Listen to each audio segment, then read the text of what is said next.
Hey, welcome back, everybody. It's time again for another episode of WVU Marketing Communications Today. Brought to you by the good folks at West Virginia University's Marketing Communications online graduate programs. So join us as we explore unique MarComm strategies that will help you inform, persuade, and inspire your audience with a new host who will hopefully do all three of those for us here today. Welcome to the show for the first time, Amy Teller, coming from my old stomping grounds here at the College of William and Mary in Williamsburg, Virginia. Thank you so much, Paul. I'm really excited to be here. How did you come to Williamsburg, Virginia? You started off, you lived in Ann Arbor before this, I think, or at some point, because I also went to the University of Michigan, so we share both of those here. We do. So actually, it was the reverse. I was an undergrad at the College of William and Mary, went up to New York City, and met my future husband, who was from Michigan, and he brought me kicking and screaming to Michigan. Yeah, kicking and screaming. And you said, hey, there's a prettier place here. I mean, Michigan's a pretty campus, but William and Mary is just a gorgeous campus here. We'll say hi to the good folks at WCWM, the College of William and Mary's college radio station, if it's still around. That's right. One of the places I got my start in broadcasting way back when, 100 million years ago. So today you're going to talk about pivoting. I've pivoted in my life. I've come back to where I started. I started off in radio in the 70s and 80s in Norfolk, Virginia, WMYK, K94, and then got into a whole bunch of things, came to California, and here I am back doing radio again. So somehow what's old is new again here. Is that what's happening in the pandemic? What's old is new again, or are we inventing a whole new world? I think we're all pivoting, but my guest today, Katie Gilstrap, is going to tell us all about that. She's going to be speaking about pandemic pivots, and we're going to be really talking about the impact of COVID-19 on the marketing industry and how the industry has pivoted to continue to create value in the midst of uncertainty and change. A topic that's highly germane, not only to marketing, but really across industries and to really everyone involved. Again, my guest today is Katie Gilstrap. I'm really excited to have her on today. Hello, Katie. Hi, thanks for having me. Absolutely. So in full disclosure, Katie and I are colleagues at the College of William and Mary's Online MBA program, where we both teach marketing. So we have a little bit of history together. In addition to working at William and Mary, Katie is also a faculty member at Virginia Commonwealth University and serves as an adjunct instructor at the University of Richmond at the undergraduate, graduate, and executive levels. She has also led study abroad programs focused on international business in Greece, Spain, the Czech Republic, and Scotland. And she serves as a facilitator for the Henry Ford Leadership Academy in the Middle East, Africa, and Asia, and is a faculty mentor for the European Innovation Academy. So incredible. Again, welcome, Katie.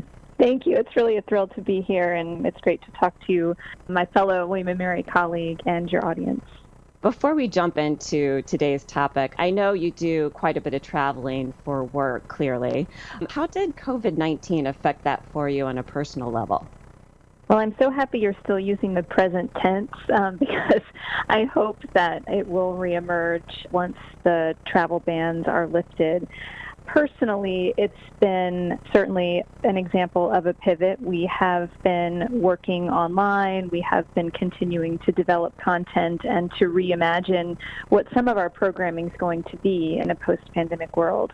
But we haven't been able to physically travel to the places where we were traveling. And it was really an interesting moment, not just in the pandemic, but then, of course, here in the U.S., we've had a big social movement happening, which has really reignited my fire around working with people from different places and different perspectives and different everything, who've had just completely different journeys, like the women that we work with in Saudi Arabia.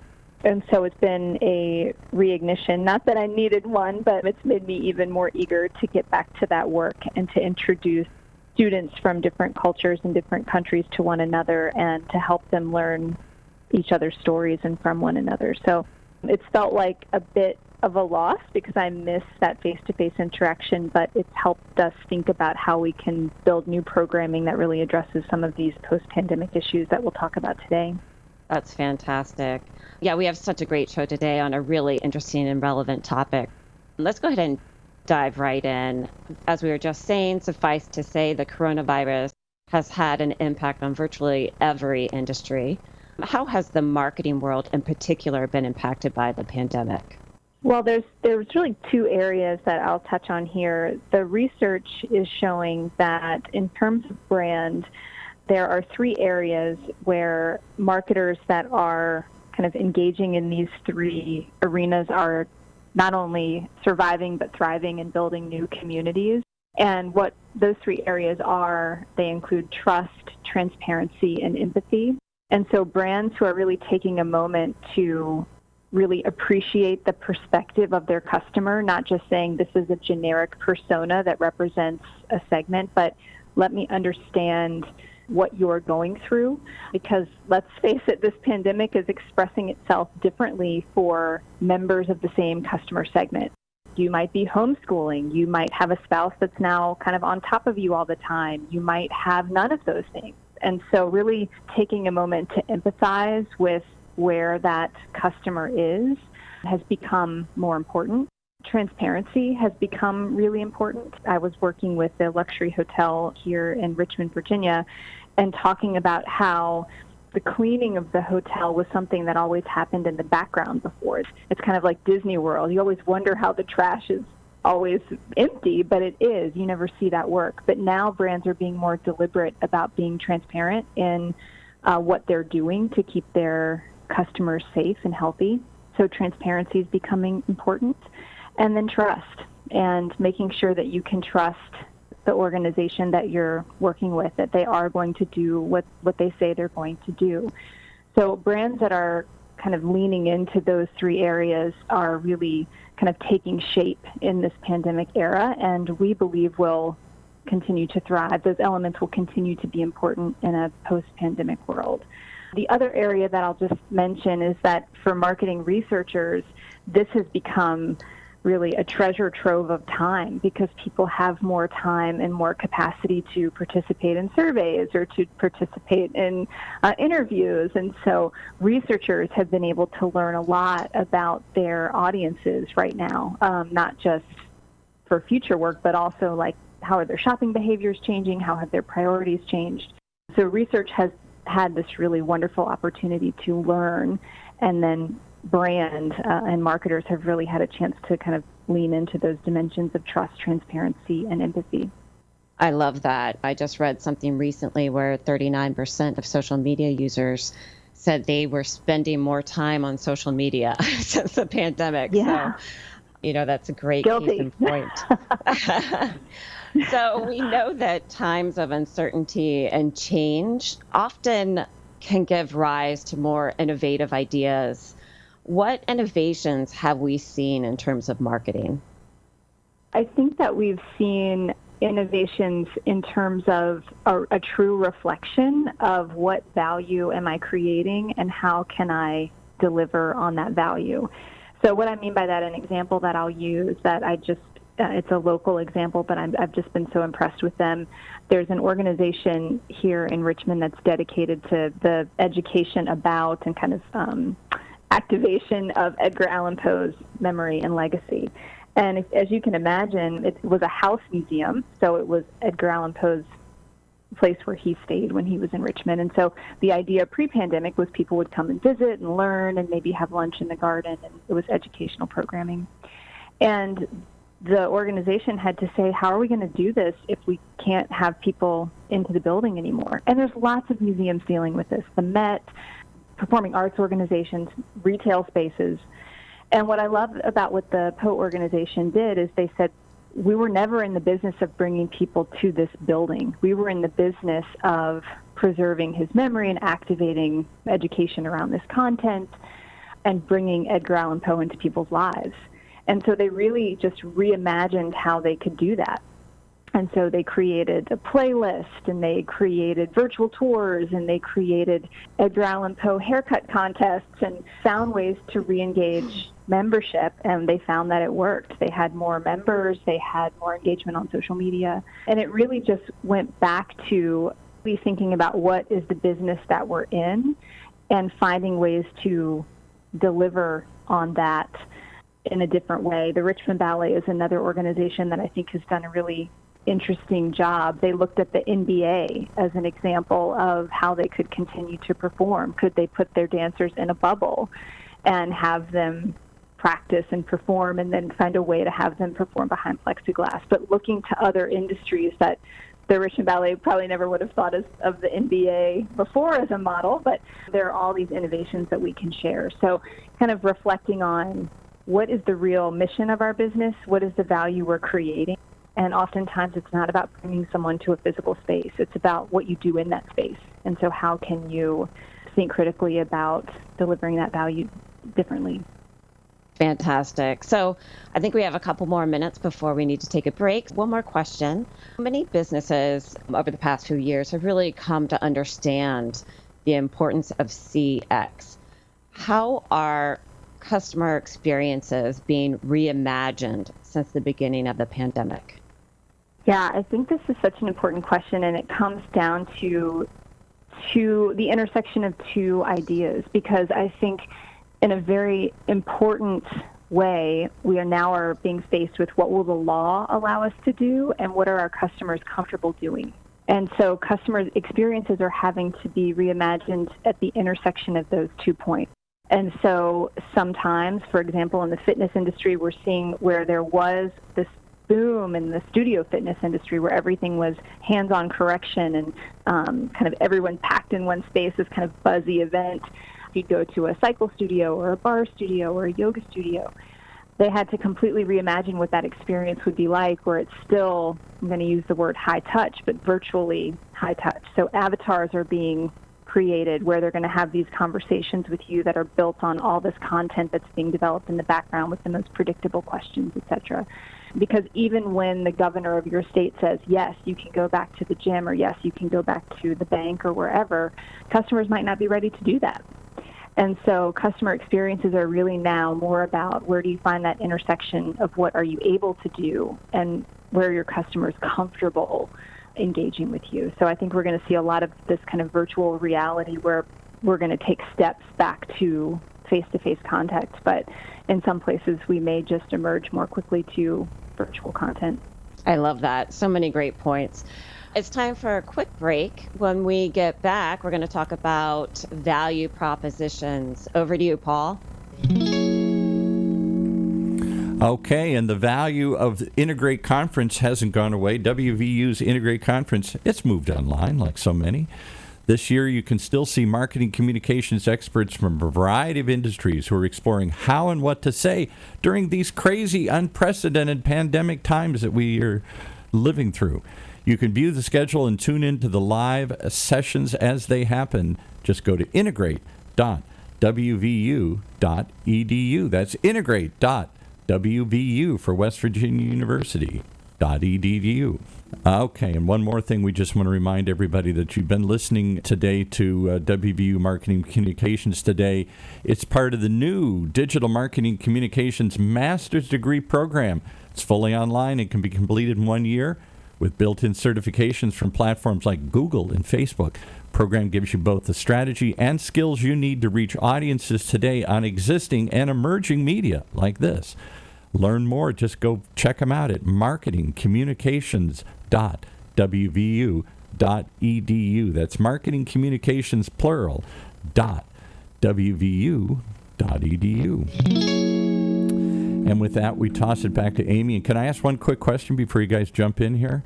I had no idea that Edgar Allan Poe ever lived in Richmond. I thought he was from Baltimore. I actually went on a trip. I'm a history buff, so I actually went and visited his grave, I think, in a church in Baltimore, if I'm not mistaken. When did he live in Richmond? I didn't even know he ever lived in Richmond. Oh, my goodness. I don't have... Shame on me. I need to go brush up at the... And your Edgar Allan Poe stuff here, yeah. He's from Richmond. He's certainly a part of the local culture here, and that legacy of Poe having lived here is definitely a part of kind of the arts culture that is alive and well in Richmond. Well, the only other question I have, how can you be at both William and Mary and Richmond? When I was at William and Mary 100 million years ago, the Richmond Spiders were our arch enemies here. Well, I'm an alum of both programs. Oh, okay, all right. So I made friends all right. along the way. Back to you guys. Do you think this will ever go back to normal, or are we in the new normal? Are the lessons we've learned in the pandemic pivot? Is the dance going to continue, or is it a dance we can't wait to drop and go back to the old ways? I personally think we're going to find a mix of that. I think there are elements that are not going to change. So I use Target as an example in my classes because I think they're a brilliant illustration of omni-channeling, and they worked hard for a long time, but they're a company that reinvested in brick and mortar, and everyone thought they were crazy to do that. At the same time, developed a drive-up strategy and an integrated e-commerce strategy. And so I never thought I would use a drive-up pickup at Target. I just always thought I'd pop in. Now I'll never go back. Takeout from retailers, curbside pickup. There's all these things now that I think as time becomes more precious in our lives, I don't think that's ever going away. We have conveniences now that have been born of this pandemic that I think some of those will stay. But I also think as humans, consumer behavior, we want to be together. So I think there will be some things where we will go back to engaging. But I think about, from a kind of consumer behavior perspective, workplaces that were designed. If you think of the millennial generation, all these collaborative workspaces were architected and built, and you had bullpens and pods and these places where you were sharing all this workspace. And now I think we're going to have a completely different way of working. I don't think that will go away. So I think it'll be a mix. We'll always long to be together, but I think we have found that as time becomes more precious, they will persevere. Absolutely. I rely on Kroger's click list. Yeah, so exactly. I hope that never goes away. I know. And curbside drop-off for my vet and grooming, I'm like, I love this. This is great. I hope they keep it. And it can become a source of competitive advantage because I think convenience has been a part of that. I know we're going to talk about value proposition for a long time, and a lot of these innovations have kind of manifested themselves in more convenient options because there's less waiting in line, there's less getting out of my car and kind of the daily commute of life, not just commuting to work, but to your point about going into Kroger or going in somewhere.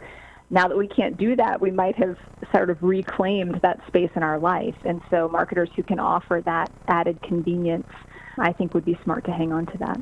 Well, absolutely. I mean, that alludes to the idea of value, right? And creating value in the mind of the consumer is really, a critical element of an organization's marketing message. So to build off of that, how do you think safety will be incorporated into organizations' value propositions? I think it is going to have to go back to that element of trust, empathy, and transparency. I think it's going to have to be a part of just about every value proposition. And I use the Jefferson Hotel as an example. In the past, certainly you expected to go to a hotel and have a safe experience, but it was not anything that was going to be marketed. But now it's going to have to be. How are we thinking innovatively and creatively to make an experience for you that not only delivers on everything that we have before, but in a way that now addresses this new concern that you have? And I think by kind of leaning into those elements of trust, empathy, and transparency, safety really touches all three of those spaces. And so seeing how cleanliness and spacing and all of that is being addressed very deliberately, trusting that it's not just a show, and knowing that the organization is doing that because they really do care about you, that's going to be a very important part of all brands. And I think right now we're talking for a university, and I'm thinking about what's happening right now in higher education. We have universities opening up. We have some that are going back and closing. Safety is the biggest part of this message, and that's what everyone's kind of, it's what's on that seesaw of, oh my gosh, how can we do all of this in a safe environment? And that's what's causing all the tension. So I think safety will be, even if it's always been part of the message, it's going to be a more amplified part of the message. I have an example of that. I don't want to ramble on, but as someone who used to travel, I hope I'll be traveling like that again, who before this moment was traveling at least monthly on some sort of transatlantic trip, I became a frequent flyer with American Airlines, and so that's my airline, and so I would always look to travel with them. So we did a trip recently, and we were nervous. We were listening to all the safety precautions. We were goggled up and N95 masked up and all of that, gloves. But I was struck by thinking about this. trust, transparency, and empathy. What I got on the plane with American, they basically said everyone's going to wear their face masks. And other than that, and suspending the beverage service, everything was basically the same. The flight was full. It was pretty much the same. In contrast, we were in the area where the airlines were, you were boarding. And Delta was talking about everything that they did. And that middle aisle was open. And they were talking about this openly. Everything they did to make sure that their customers felt safe. They understood why they were concerned, and they were very clear about what they were doing. And so I came home and I opened a Delta credit card, and I thought, I'm changing because those guys get it. And safety has always been part of an airline message. Let's be real. Like, that's, if you're not safe, that's kind of like a huge thing. Kind of important. But now, yeah, exactly. But now safety on airlines has another layer to it. And that's just, I think it was such a clear example to me of someone who's been very loyal to American but is changing as soon as I get on another flight, because they were very clear about the fact that they cared. They were transparent about it, and they built trust with me. I just thought that was a real-time example. I love it. So Paul, do we have time for one more question? One more quick question here, and I will point out that I did look up in the interim here that Edgar Allan Poe was born in Boston, but he was orphaned and then taken in by a couple in Richmond, Virginia, and went to UVA. So for those still wondering my original question here, that's the Poe connection here. Share that. Mystery solved. Mystery solved from the mystery writer here. Yeah. So one more quick question. Okay, Katie, in your opinion, what role do you think digital experiences play in the future? Oh my gosh, I think they're going to become more and more important because they have forced people who were more apprehensive about engaging online. There really hasn't been a choice. And so people have become more comfortable more quickly, and digital agencies are being more purposeful about kind of bringing their clients along in terms of creating digital experiences for their customer base. I was just chatting with the owner of a digital agency, and he was talking about, for example, credit unions who had not really embraced digital experiences in a big way. Their whole value proposition was come into the branch. I know you. I know your kids. I know your dog. But they haven't had a choice. And so because of the situation that we're all in, we've all had to become more comfortable scheduling, interacting, engaging online. So that's one of those things that's here to stay because we all climbed that learning curve together, regardless of where we were on it. We moved forward.